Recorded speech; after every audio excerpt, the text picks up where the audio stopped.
Jaynagar live में आपका स्वागत है। जयनगर के दुल्लीपट्टी में आयोजित जनसंवाद कार्यक्रम में डीएम, एसपी सहित अन्य अधिकारियों ने लोगों को दी जनकल्याणकारी योजनाओं की जानकारी। मधुबनी जिला के जयनगर प्रखंड के दुल्लीपट्टी पंचायत के कस्तूरबा मध्य विद्यालय परिसर में बुधवार को आयोजित जनसंवाद कार्यक्रम में पदाधिकारियों ने सरकार द्वारा संचालित जनकल्याणकारी योजनाओं की विस्तार से जानकारी दी। वहीं जनसंवाद कार्यक्रम में दुल्लीपट्टी, बरही एवं बैराई पंचायत के ग्रामीणों और जनप्रतिनिधियों ने पदाधिकारियों को अपनी समस्याओं से अवगत कराया।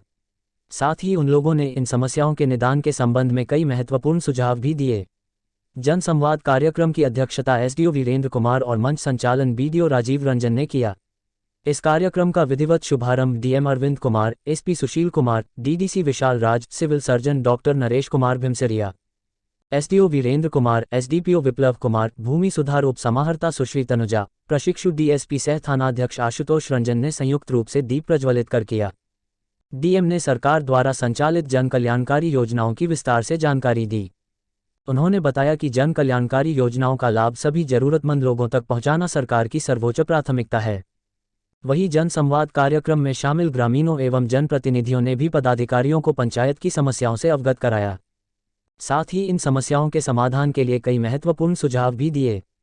डीएम ने उनकी समस्याओं को गंभीरता से सुना और उसके निदान का आश्वासन दिया।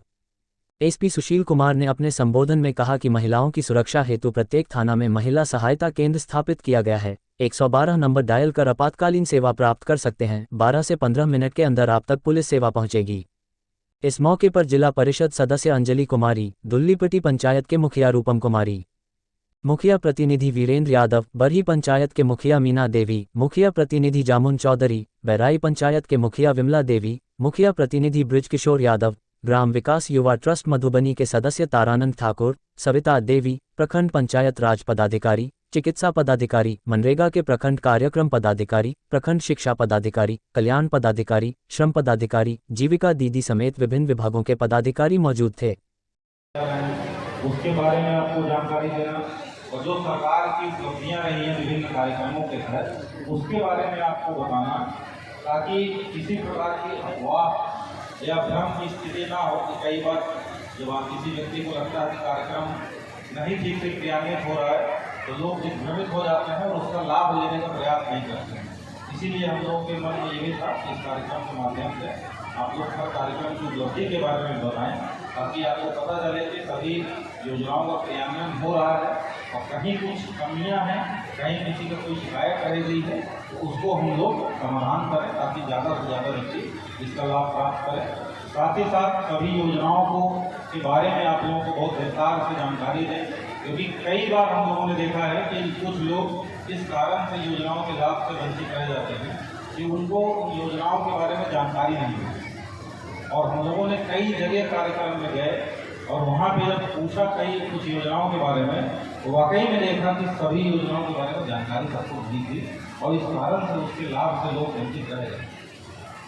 तो अभी डीडीसी साहब ने बहुत विस्तार से कई योजनाओं के बारे में आपको जानकारी दी और पुलिस के द्वारा जो काम किए जा रहे हैं उसके बारे में डीडीसी साहब ने बहुत विस्तार से बताया आप लोगों को। चाहे 112 और अन्य जो महत्वपूर्ण इनिशिएटिव हैं पुलिस के द्वारा जो किया जा रहा है उसके बारे में जानकारी दी। ये सब मैं उम्मीद करता हूँ कि आप सभी लोग उसका रखता है तो आप लोग कोई भी हम लोग बहुत ज़्यादा अच्छे तरीके से उसको समझ पाते हैं। मुझे पूरी उम्मीद है कि आप लोगों को काफ़ी योजनाओं के बारे में जानकारी मिली है, लेकिन तब भी कुछ 4-5 सरकारी कार्यक्रम ऐसे हैं जिसके बारे में मैं दोहराऊँगा, ताकि और अच्छे तरीके से आप सभी लोगों तक हम लोगों की बात पहुँच पाए। और उसके पश्चात फिर हम लोग जनसंवाद का जो दूसरा प्रमुख उद्देश्य रहता है कि जन समस्याएं, जो सामूहिक समस्याएं, उसके बारे में फीडबैक लेना। हम लोग बहुत देर से फीडबैक उसका प्राप्त भी कर रहे थे, बहुत महत्वपूर्ण जन सरोकार के फीडबैक हम लोगों ने नोट डाउन भी किए हैं। साथ ही साथ शिकायत पेटी भी रखी गई है, जिसमें भी अनुरोध है जिन भी व्यक्ति का कोई भी सुझाव, कोई भी शिकायत देना, उसमें आप लोग बहुत लोगों ने डाला है, जो लोग नहीं डाल पाएंगे उसमें सुझाव डाल देंगे, ताकि हम लोग उसको आपके फीडबैक में उसको अपना शामिल कर लें। और आपको आश्वस्त करते हैं जो भी फीडबैक हम लोगों को या जो सुझाव मिल रहे हैं, जिसमें जिला स्तर से समाधान संभव होगा तो जिला स्तर से कराएंगे, और जिसमें अगर इसमें विभाग से सहयोग की आवश्यकता होगी, निर्देश प्राप्त करना होगा, विभाग से निर्देश प्राप्त करके आप लोगों की समस्या का हम लोग निदान कराएंगे। तो कुछ योजनाओं के बारे में जानकारी प्रारंभ करेंगे। बस आप लोगों का 10-15 मिनट और ध्यान हम चाहेंगे कि आप लोग दें, क्योंकि मैं समझता हूँ कि बहुत लंबे समय तक ध्यान एक जगह पर केंद्रित नहीं रह पाता है, डाइवर्ट होता है। लेकिन मैं लास्ट में मैं अनुरोध करूँगा कि 10-15 मिनट और आप लोग दे दें, ताकि कुछ महत्वपूर्ण योजनाओं के बारे में स्वास्थ्य से संबंधित हो या अग्निशमन से संबंधित हो, आप 112 पे कॉल कर सकते हैं। ये टोल फ्री नंबर होता है, इसमें आपको कॉल करने का कोई चार्ज नहीं लगता है।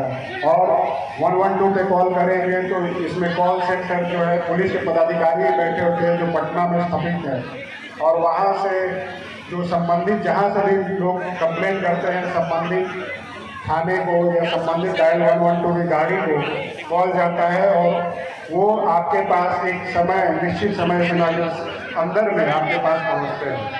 हम लोग का उद्देश्य है कि जितनी जल्दी जब भी कोई आपातकालीन कॉल है लोगों का, चाहे वो पुलिस से संबंधित हो, झगड़ा लड़ाई या कुछ भी हो जाता है, तो लोग कॉल करते हैं, थाना को कॉल करते हैं। थाना को कभी कभी समय लगता है पहुँचने में, क्योंकि वो अन्य कामों में भी हो सकता है कि वो बिजी हो।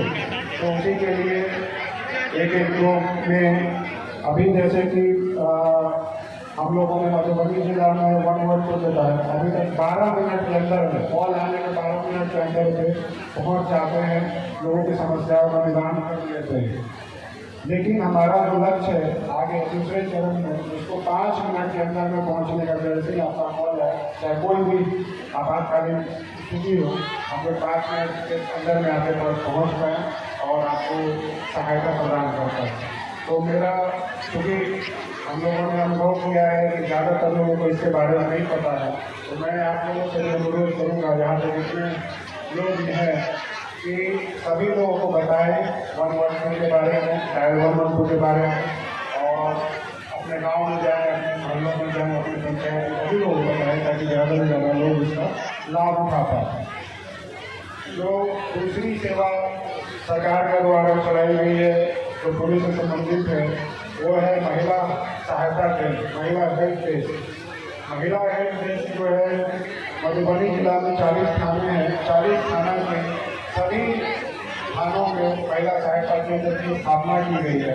उसका उद्देश्य एक ही है कि वो आजकल आप देखते होंगे या आप लोगों ने अनुभव किया होगा कि आजकल पारिवारिक झगड़े हो जाते हैं तो लोग थाना में केस मुकदमा करने चले जाते हैं। कई बार हो भी जाता है, खास करके जो पति पत्नी का झगड़ा होता है, दहेज पीड़न जैसे चीज झगड़े होते हैं, जिसमें दो परिवार के बीच में झगड़ा हो जाता है। तो उसमें मैंने देखा है, महसूस किया है कि महिलाएं या पुरुष जो भी है चले जाते हैं, केस कर देते हैं, लेकिन बाद में उन्हीं को पछतावा होता है कि अपने परिवार के बीच में हम लोगों ने केस मुकदमा कर दिया। वो खुद फिर हमारे ऑफिस से भी आते हैं या और लोगों के अधिकारियों के पास जाते हैं कि हम ये केस को उठाना चाहते हैं या केस खत्म कराना चाहते हैं। लेकिन जब एक बार FIR हो जाता है तो न्यायिक प्रक्रिया है जो कि अपनी चलती है, न्यायालय के तहत ही वहाँ से उसका निष्पादन हो पाता है, उसमें समय लगता है। तो इसलिए ये महिला सहायता केंद्र की हम लोग सरकार के द्वारा स्थापना की गई है, जिसमें आपको किसी भी तरह के पारिवारिक झगड़ा है, विवाद है, उसमें आप जाइए। महिला सहायता केंद्र में महिला पुलिस पदाधिकारी रेपुटेशन किया गया, उनकी पोस्टिंग की गई है, उनको स्पेशली ट्रेन भी किया गया है जो इस तरह के मामलों को सुलझा सकें। और जब आप जाते हैं तो दोनों साइड को बुलाया जाता है, उनको काउंसलिंग की जाती है, उनको समझाया जाता है। और उसमें हम लोगों ने देखा है कि ज़्यादातर मामलों में आपसी समझौतों से, काउंसलिंग से जो है मामला सुलझ जाता है। अगर आप लोग भी मधुबनी जिला या जयनगर से हैं तो जयनगर लाइव को ज़रूर सब्सक्राइब कीजिए, क्योंकि ये छोटे बड़े हर न्यूज़ को कवर करते हैं। तो लाइक कीजिए, शेयर कीजिए, सब्सक्राइब कीजिए। Thank you.